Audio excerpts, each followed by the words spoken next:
Maps of New Mexico are extremely important to us because it provides a nice snapshot of the state at a particular period of time. And it gives us insights into history that we can't get someplace else. And the good thing about the map versus an oral conversation about location is that the location is very clear. Every sequent culture that comes through creates another map. And so you're looking at layers, historic layers of maps. A lot of the early maps are Native American maps, establishing their territory. So the earliest maps that were here are very simple. And sometimes I think that's the best kind of map that you can have.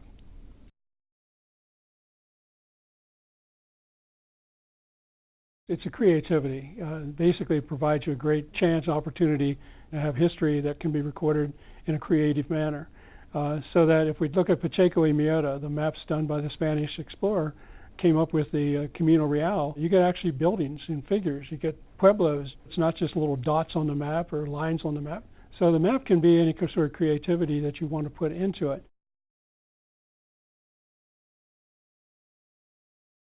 Well, what's important about the Spanish colonial period, in terms of cartography, is that these were really the first maps of the area of New Mexico. Pacheco y Mierda is the first visual that we have of the Spanish moving north from Mexico into New Mexico. Basically, it shows you what's along the river. It shows you the importance of the Rio Grande as a settlement site. Outside of the Rio Grande, you may get some isolated settlements, but basically it shows you that the Spanish really lived in a very confined area during the colonial period. It's a map that we often call visual interpretation. You're not working with location. There's no aerials, photographs to work from, and so therefore it's inaccurate in terms of locations very often, but it provides a great deal of information. He had to somehow walk the area, had to observe the area, and so therefore he actually did visually see if it's a plateau or it's a sharp peak, and that's what he put on the map. So you get this ridge of plateau, which is like west of the Rio Grande. East of the Rio Grande, you'll get the mountains that actually stand up a little bit higher. But also you add in things, like for example, the Navajo. That we knew the Navajo were Apache. We didn't know that until we saw the Pacheco map. And the Pacheco map had on Navajo Apache, which means that's their name for Apache, and became the name for a whole tribe called Navajo. He would draw an image of the Native American in his robes, fine robes and everything, that would be attached to the map. So you see on the map, and you got, here's a Navajo man with his skins and everything on. So it's really a great picture of what's going on at that period of time. Now, the Navajo were a feared group of people. So here's Pacheco putting it on his map.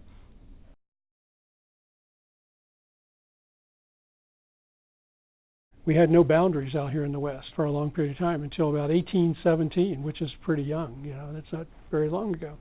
And so during that period of time, this was unoccupied land. They often called it unoccupied land. And I've seen lots of maps that show Santa Fe up here as a little isolated little thing, and like little dots up there on the screen somewhere. And that's how remote Santa Fe was, or as de Vargas said when he came here, remote beyond compare.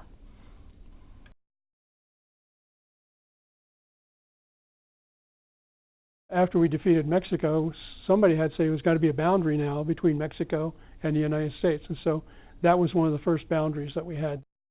The first line that we had was done by a military person called Disternell, and he was the one who mismapped where El Paso was. And so El Paso was 100 miles south and 40 miles west of where it is now. And so essentially it was an extreme era. I have great sympathy for the poor guys who were surveying in those days.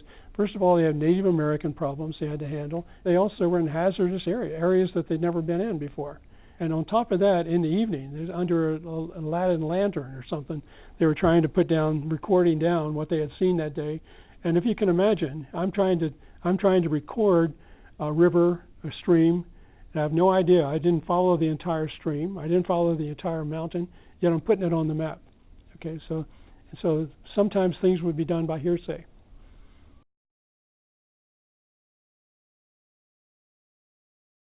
In southwestern New Mexico, there's this large appendage called the Gadsden Purchase. And the reason for that was Guadalupe Pass, so that we would have a route to California. We couldn't go north. The north route was really cut off, and if you're aware about the topography of the western mountains, the Rocky Mountains were not easy to cross.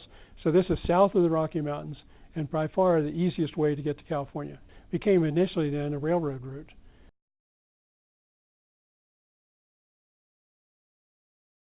The next boundary was with who's the next threat. Texas had gained independence in 1845, and Texas was a republic. And so Texas had a claim to the land to the west of what we see of Texas today. And a part of that land right, basically there was a resolution, $15 million were supposed to have been given to Texas to quit claim to the land. And so 103 degrees west longitude then became the boundary between New Mexico and Texas. When they accepted the claim of land, they gave up the claim that they initially had was to the Rio Grande. And so if you look at that, then the irony of all this stuff is that where was Albuquerque located? Where was Las Cruces located? Where was El Paso located? They were all east of the river. And if you're aware of that, it means that they would have all been in Texas. But we had a survey problem with that, and the survey problem was that somewhere over in D.C. there's a meridian that we're supposed to be mapping from. They used the wrong meridian, so therefore the line, which is supposed to be very simple, north and south, was based off of this meridian, which is 2.5 miles short. So therefore, the whole boundary, eastern boundary of New Mexico, is short by a couple miles.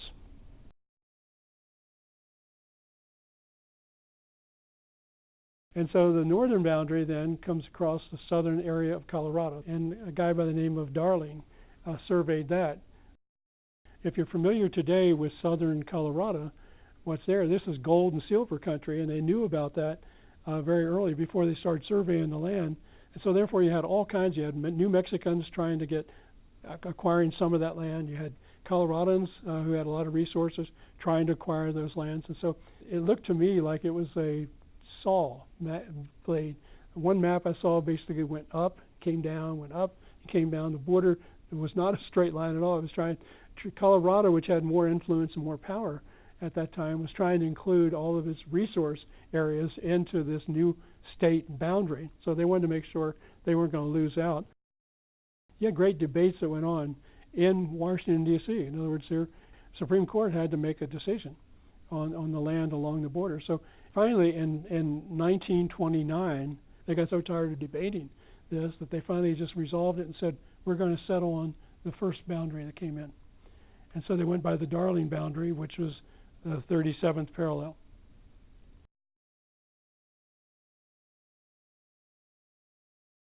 The western border, Arizona border, came about because of General Carleton. During the Civil War, was bringing the California Column over to support New Mexico in its fight against the Confederacy. And as he was coming across from Yuma, you think of where Yuma is, the government center for Yuma was Santa Fe. And he realized right then that this is non-functional. You can't have a government center out here in the middle of nowhere. So therefore, he was very instrumental in saying, we got to split this state. So he was the one that then came up with the designation of 106 degrees west longitude as the boundary between Arizona and New Mexico. And the border with Arizona was as mismarked as the border with Texas. It brings in the idea of the four corners. If you bring in all the mislocations and lines, such as the boundary with Colorado had been bounced around several times, had little jags to it. The boundary with Arizona is a couple miles off.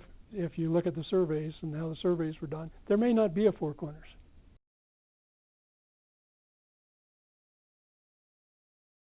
Everybody looks at the map of New Mexico and says, what's that little mistake up here in the northeastern corner? And that was basically when Oklahoma was being surveyed in 1881, and found out then basically that the 103 degrees west or longitude basically was out of kilt. It wasn't the same line. So here new surveyors came in, but then they suddenly said from the Oklahoma border up there, which is that little corner of New Mexico, resurveyed shows you what should be. And so you get some idea then how much land coming all the way down the eastern side of New Mexico today is what's in Texas and should be in New Mexico.